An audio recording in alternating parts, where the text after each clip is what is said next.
नमस्कार जी। नमस्कार। सज्जाराम बोल रहा हूँ। हाँ जी पहचान आपका है एक आदमी। हाँ जी खूब बताओ। आपका वो लेक्चर सुना मैंने, बहुत इम्प्रेसिव था, बढ़िया था। जी जी जी। और सारी बातें बिल्कुल सही थी। मैं लेकिन एक कंफ्यूजन मुझे अभी भी हो रहा है, क्योंकि मैंने वो पढ़ानी है, घर पे ही पढ़ा रहता हूँ ना। तो वो मैं ये कह रहा था कि जो ठेका खेती होगी उसमें जमीन किसकी होगी? कि जमीन तो किसान की होगी, लेकिन वो किराए पे देगा नहीं, उसे उस पे एग्रीमेंट होगा नहीं। कंपनी एग्रीमेंट करेगी 1 साल से लेकर 9 साल तक के लिए। मतलब उसे क्या राइट होगा कंपनी को?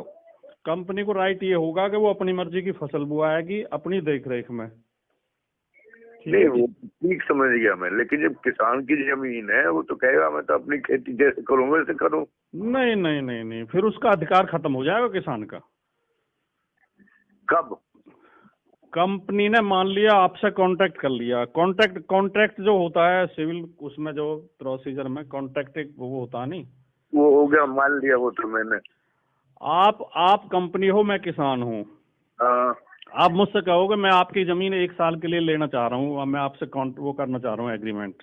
ठीक, एग्रीमेंट भरा जाएगा कि मैं 1 साल के लिए, 2 साल के लिए, 3 साल के लिए, जितना भी भरना है। अब उसके बाद जो कंपनी कहेगी वो बीज डालना है, जो कंपनी कहेगी वो खाद देना है, जो कंपनी कहेगी उतना पानी लगाना है। वो तो मैं समझ गया। ठीक है।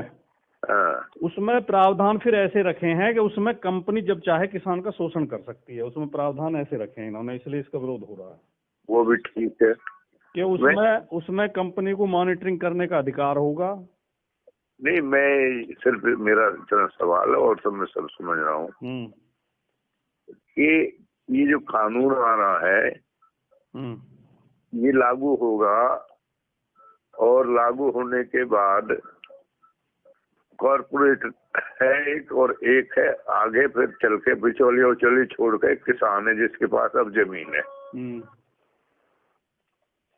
आप कह रहे हैं कि कॉर्पोरेट उसको ठेके पे देगा जमीन को, या कॉर्पोरेट जो है वो किसको देगा ठेके पे? कॉर्पोरेट क्यों देगा ठेके पे? वो तो ले रहा है ठेके पे। ठेके पे ले रहा है, किसान से ले रहा है। हाँ, मतलब किसान ना दे तो कोई जबरदस्ती थोड़ी है। नहीं, तो कुछ तो सारे मने कर देंगे, कंपनी देते, मतलब ज्यादातर। ये संभव है क्या? आप मान रहे हो ये संभव है? नहीं, संभव तो नहीं है। एक थ्योरेटिकल प्रश्न तो आता ही है कि वही मान लिया 50% ने दिया, 50% ने नहीं दिया, या 40 ने दिया, 60 ने ना दिया। आप जो नहीं, आप तो बहुत अनुभवी और बहुत समझदार और बहुत ज्ञान है आपको, और आप जमीन पे काम किया आपने। जब एक कल्चर शुरू हो जाती है नी, अच्छा, ये एक टुकड़ा डालना हो गया। अच्छा। जियो ने जब अपने ये सिम लॉन्च करे तो फ्री में बांटे कि हम फ्री दे रहे हैं। बीएसएनएल ठप होगी, बीएसएनएल के लोगों ने सिम फेंक के जियो के ले लिए। फिर उसने पैसे बढ़ाने शुरू कर दिए। जैसे ही बीएसएनएल खत्म हुई, पैसे बढ़ाने शुरू कर दिए। पहले 99, फिर 199, अब 499 का उसका एक महीने का। ठीक है जी। मैं आपको याद दिला दूं तो ठीक है। नहीं, मेरी बात सुन लो, जो आप पूछ रहे थे मैं वही बताना चाह रहा हूँ। अच्छा। अब इन कंपनियों के पास इतनी पूंजी होती है कि साल, 2 साल, 3 साल का घाटा झेल सकते हैं। वो भविष्य देखते हैं। सड़क बना दी, पूरी जेपी ने बना दी, गेट नोएडा से आगरा तक की सड़क। अब उस पर कितने साल, 50 साल टोल वसूलेगा। 100 गुना वसूलेगा। जब शुरू में तो उसने पैसा लगाया ना, तो वो कहने में तो ऐसा लगता है कंपनी पैसा लगा के अपने पैसे से बना रही, तुम पे क्या जोर पड़ रहा है। लगता था ऐसा जैसे धर्मात्मा है, समाज सेवा के लिए आ रहे हैं।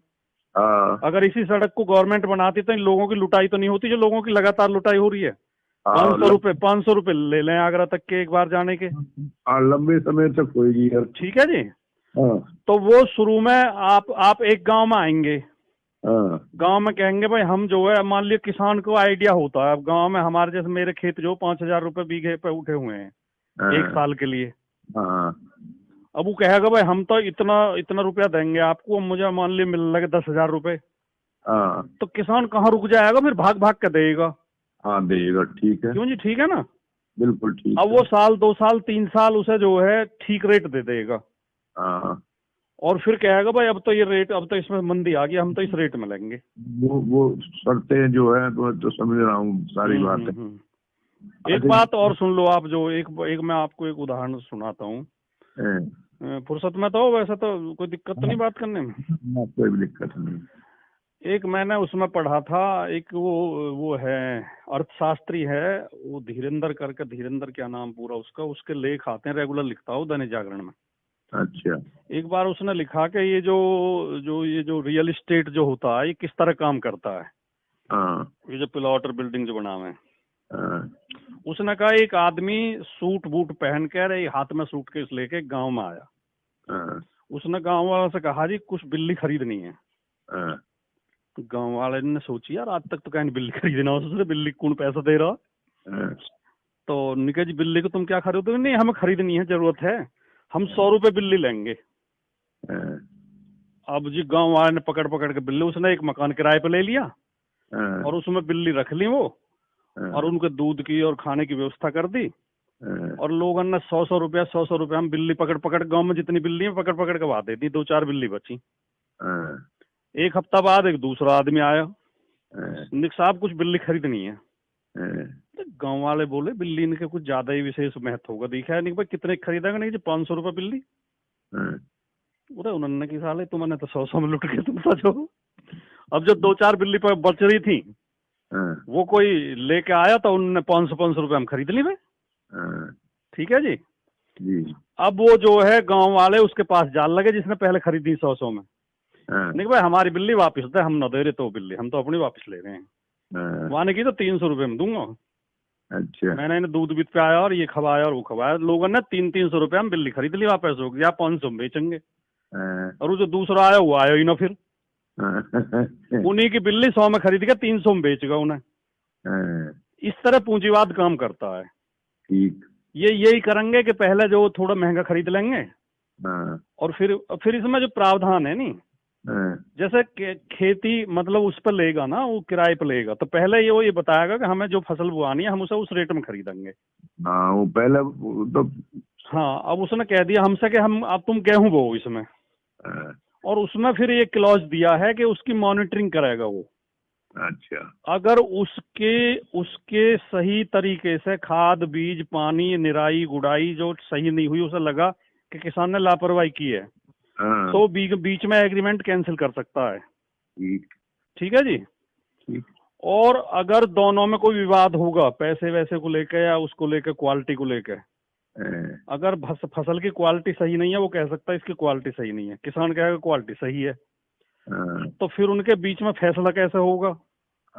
उसके लिए वो प्रावधान इतना खतरनाक रखा है कि पहले एक सुलह बोर्ड बनाई जाएगी। सुलह बोर्ड में दोनों के प्रतिनिधि होंगे, वो 30 दिन के अंदर फैसला करेंगे। 30 दिन के बाद फैसले में अगर फैसला नहीं होता है, एक पक्ष को मंजूर नहीं होता है, तो वो एसडीएम के कोर्ट में जा सकता है। फिर 30 दिन का समय एसडीएम को दिया है। और उसमें ये भी लिखा है कि अगर एसडीएम के कोर्ट में सीधे चली जाएगी पार्टी, तो एसडीएम फिर ये पूछेगा कि तुमने सुलह बोर्ड में नहीं गए तुम? वो कहेगा जी हमने तो बनाया नहीं है। तो एसडीएम पहले सुलह बोर्ड का गठन करेगा और 30 दिन का समय उन्हें देगा। ठीक है जी। फिर 30 दिन के अंदर एसडीएम फैसला सुनाएगा अपना। 30 और 30 60 दिन हो गए, 2 महीने हो गए। 2 महीने हो गए। फिर उसको एक जो पार्टी असंतुष्ट होगी उसको 30 दिन का समय अपील के लिए दिया जाएगा। 30 दिन के अंदर वो अपील कर सकता। 3 महीने हो गए। अपीलीट कोर्ट होगी, एडीएम या डीएम जिसे डिप्यूट करे। फिर 30 दिन का समय उसे दिया गया, तो 4 महीने का टाइम पूरा है डिस्प्यूट के लिए। अच्छा। अब कौन किसान अपनी फसल खेत में छोड़कर 4 महीने उलझेगा उसमें, ये बताओ। ठीक। और क्या एसडीएम या एडीएम उनके पक्ष में, किसान के पक्ष में फैसला सुना देंगे अंबानी के सामने? ठीक। और उसमें साफ फिर ये लिखा हुआ है कि ये किसी सिविल कोर्ट की ज्यूरिडिक्शन में नहीं आएगा। इस एक्ट के तहत कोई भी विवाद सिविल कोर्ट नहीं सुनेगा। यानी कि वो एसडीएम और एडीएम जो फैसला करेंगे वही सुप्रीम कोर्ट है। ठीक है जी। ठीक है। तो वो क्या करेंगे, मान लिया हमसे गेहूं बुआ दिए उन्होंने, या कोई भी फसल आलू बुआ दिए, अब व्यापारी को लगा, व्यापारी तो बाजार पे पूरी नजर रखता है, व्यापारी को लगा कि इस बार तो आलू डाउन जाएगा, तो वो बीच में कोई बहाना लगा के कि तुमने खाद पूरी नहीं डाली, मैं तो कैंसिल कर रहा हूँ अपना वो जो, ठीक है जी। अब उसने जो किसान को एडवांस दे रखा है उसकी वसूली के लिए वो कोर्ट में डाल देगा, किसान की फसल भी बेचारे की रहेगी। अब उसके पैसे कहाँ से दे किसान? तो उसमें लिखा हुआ है कि इसकी रिकवरी जो है लैंड रेवेन्यू की भांति की जाएगी, एज लैंड रेवेन्यू। और लैंड रेवेन्यू में ये प्रावधान है कि अगर भू राजस्व किसी बकाया है तो अमीन उसे बंद कर सकता है उसमें हवालात में 14 दिन के लिए, और तहसीलदार उसकी जमीन को कुर्क करके नीलाम कर सकता है। ठीक। एक इसमें ये भी दिया प्रावधान कि वो कंपनी जो है उस फसल पे लोन ले सकती है बैंक से। तो उसमें लिखा है कि जमीन पे लोन नहीं लिया जाएगा, फसल पे लिया जाएगा, जिसे बीजेपी वाले प्रचार कर रहे हैं।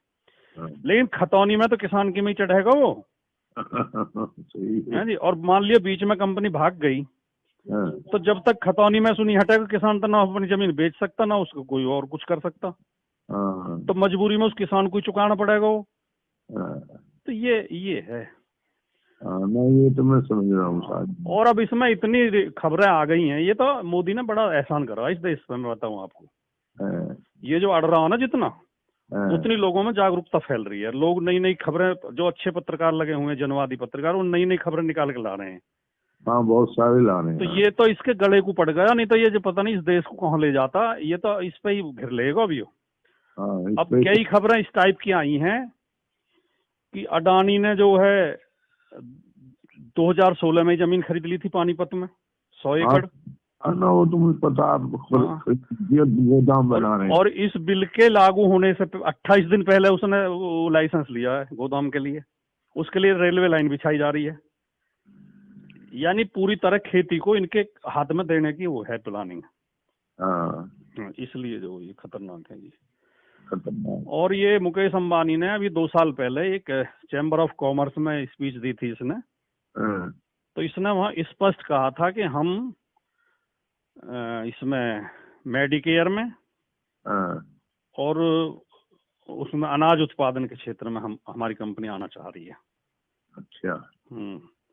तो उनकी इच्छा है, उनकी जो आकाओं की, मोदी जी उनके लिए रास्ता साफ कर रहे हैं।